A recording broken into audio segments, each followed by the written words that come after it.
After Donald Trump's tariffs imposed at the beginning of March, Canada's patience has run out.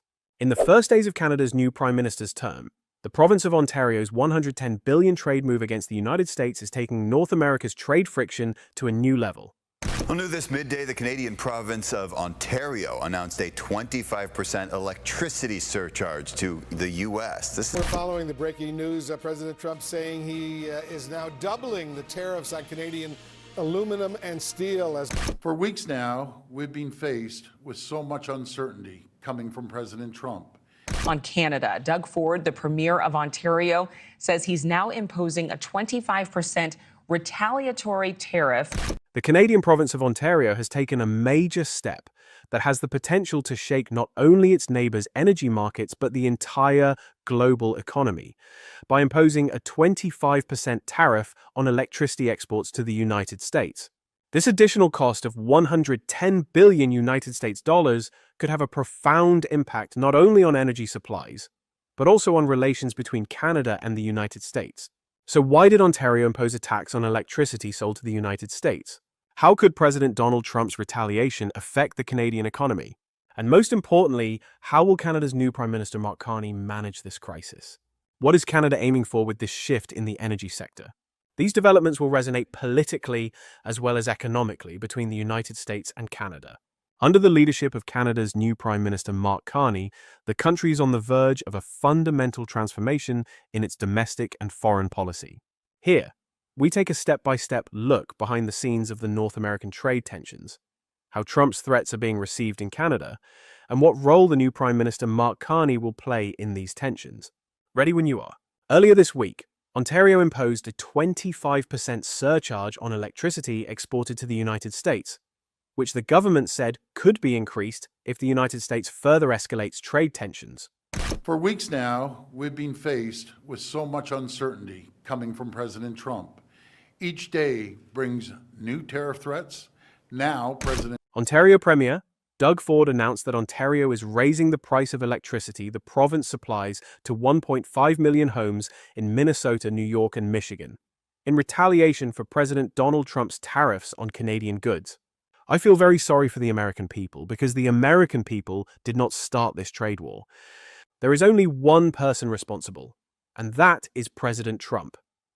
He also noted that the surcharge would add an estimated $100 United States dollars a month to the average bills of affected American taxpayers, generating around $300,000 to $400,000 United States dollars in revenue for the province every day.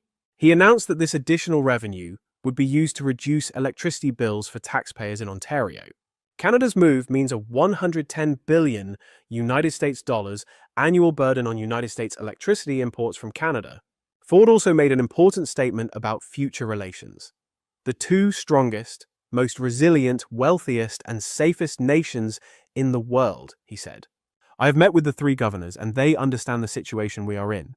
We need to build on our strengths, not on our weaknesses, he said, setting out his position on the negotiating process. In addition, the province of Ontario removed American alcohol from the Ontario Liquor Control Board shelves and banned United States companies from government procurement contracts. In addition to the federal government's first retaliatory tariffs on American goods worth $30 billion United States dollars, the electricity surcharge is being implemented through a directive from Energy Minister Stephen Lecce to the Independent Electricity System Operator. This directive requires any generator selling electricity to the United States to charge a surcharge called a tariff response charge. The IESO will collect the money from this surcharge on behalf of the government each month. Ontario has indicated that it can increase or decrease the amount of the electricity surcharge at any time in response to United States government actions. This flexibility demonstrates the province's ability to react quickly to the dynamics of trade wars. In response, United States states were quick to comment. Minnesota says Ontario's tariff will have minimal impact. Minnesota receives only a small portion of its electricity from Ontario, but Democratic Governor Tim Walz sharply criticized Trump's actions that led to Ford's announcement, saying that the first victims of Trump's trade war, Minnesotans struggling to pay skyrocketing utility bills. They cannot afford Trump's billionaire-run economy. We have to put an end to this madness. Michigan is concerned about the reliability of its power grid. Matt Helms, an official with the Michigan Public Service Commission, said the impact on Michigan customers would likely be minor and that most of Michigan's electricity is generated by the state's utility companies or through long-term contracts. Of greater concern to the commission is the reliability of the power grid.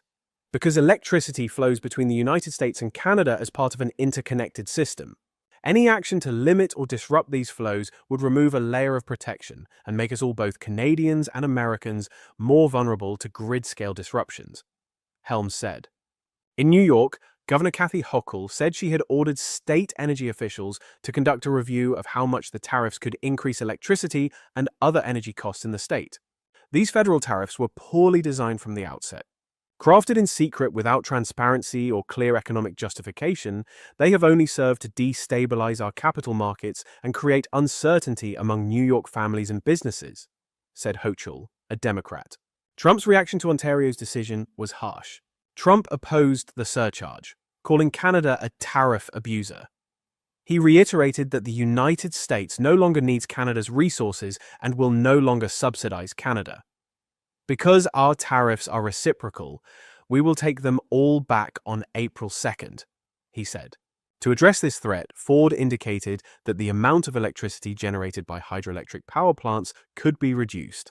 He also invited other provinces to use their energy resources, especially Alberta, which sends about 4 million barrels of oil a day to the United States. A message to Premier Danielle Smith. I think one day you may have to use this Trump card and give approval for an export tax, he said. He went further, saying, "You want to talk about a Trump card? This is an instant game changer. Americans, and I know Americans, will lose their minds. When gasoline prices go up 90 cents to $1 a gallon, it is going to get on their nerves. So we need to at least put it in the shop window." However, Premier Smith firmly rejected this proposal. Alberta will never accept such a ridiculous and self-destructive idea. It is not an option. I will not agree to do something that will cost hundreds of thousands of Albertans and Canadians, hundreds of thousands of jobs almost overnight. That would be like putting an auto parts export tariff on Ontario. And that is a bad idea. Ontario's hike is driven not only by rising energy demand, but also by environmental factors and international trade policies. In this process, it is important to examine how Canada's trade and energy policies are shaped, especially the approach of the new Prime Minister Mark Carney. Carney, a former governor of the Bank of Canada and the Bank of England, won the leadership race of the Liberal Party of Canada with nearly 86% of the vote. The transfer of power from Justin Trudeau to Carney is expected to take place within days, and he is expected to call a national election soon after. Carney, 59, takes the reins at a time when the White House is creating turmoil in the global economy, and with the United States' trading partners with increasingly chaotic tariff announcements and trade policies. Trump imposed a 25% tariff on most Canadian and Mexican goods, then promised a 1-month delay for those who comply with the North American Trade Agreement. He then announced massive new tariffs on Canadian lumber and dairy products. United States Commerce Secretary Howard Lutnick signaled that he expected the 25% tariffs on steel and aluminum imports to resume on March 12th. Trump has previously expressed his desire to use economic leverage to make Canada the 51st state. These statements sparked massive patriotic outrage in Canada, with consumers boycotting American products and governments turning their attention to seeking new trading partners. Trudeau said Trump's threats to Canada's sovereignty must be taken seriously. In his victory speech, Carney said, "America is not Canada, and Canada will never be part of America in any shape or form. We did not ask for this fight, but Canadians are always ready when someone else drops the gloves. So, Americans make no mistake. In trade, as in hockey, Canada will win." Carney pledged to maintain the government's retaliatory tariffs on United States goods until the Americans show us respect and make credible commitments to free and fair trade. All revenues from the tariffs will be used to protect workers, he said. He also pledged to make key investments to make Canada's economy the strongest in the Group of Seven, including creating new trade corridors with trusted partners and making the country an energy superpower.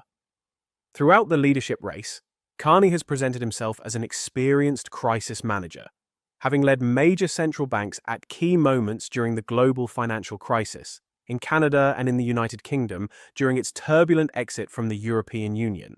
However, Carney is relatively inexperienced in the political arena and currently does not hold a seat in Parliament. Carney, who resigned as chairman of Brookfield Asset Management Limited and Bloomberg Incorporated to run for the leadership, has pledged to find new markets for Canadian exports and reduce domestic trade barriers. To that end, he said he would reconsider the Liberals' plans to raise the capital gains tax, scrap the consumer carbon tax, and use the power of the federal balance sheet to invest in big projects. He also said he would split the federal budget in two: an operating budget, which he promised to balance, and a capital spending budget that would be allowed to devote tens of billions of dollars to productivity-boosting infrastructure investments. Emphasizing that this approach is bold and ambitious, Carney stated that they will not hesitate to take more radical steps to increase economic competitiveness. He said the following on the subject: "We can give ourselves far more than Donald Trump can take. This will not be business as usual. We are going to have to do things we never imagined before, at speeds we did not think possible." Canada has until October to go to the polls, but the precarious situation in Parliament, where the Liberal Party has less than 50% of the seats in the House of Commons, means that the election could be held earlier.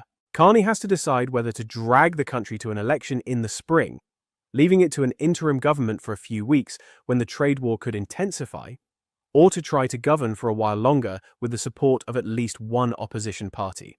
Trudeau's resignation, Carney's nomination, and Trump's threats have made the Liberals more competitive in opinion polls after trailing the Conservatives by a wide margin for more than a year.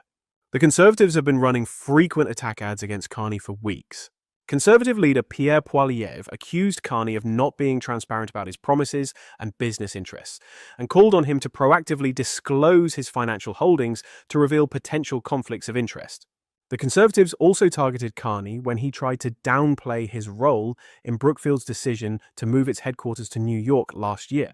In return, Carney targeted Poilievre, referring to the Conservative leader's threat to oust Bank of Canada Governor Tiff Macklem in 2022. He said Poilievre would undermine the Bank of Canada in a period of enormous economic insecurity. And he also criticized Poilievre's approach to climate policy. All in all, Ontario's electricity hike is a big move that has the potential to affect not only relations between Canada and the United States, but also global energy markets. The steps to be taken under Mark Carney's leadership mark a critical turning point for Canada's future. How he balances trade wars, energy policies, and diplomatic strategies will be important not only for the two countries, but also for the whole world. Do not forget to subscribe to our channel to closely follow the impact of these developments on the global economy. Thank you for watching us.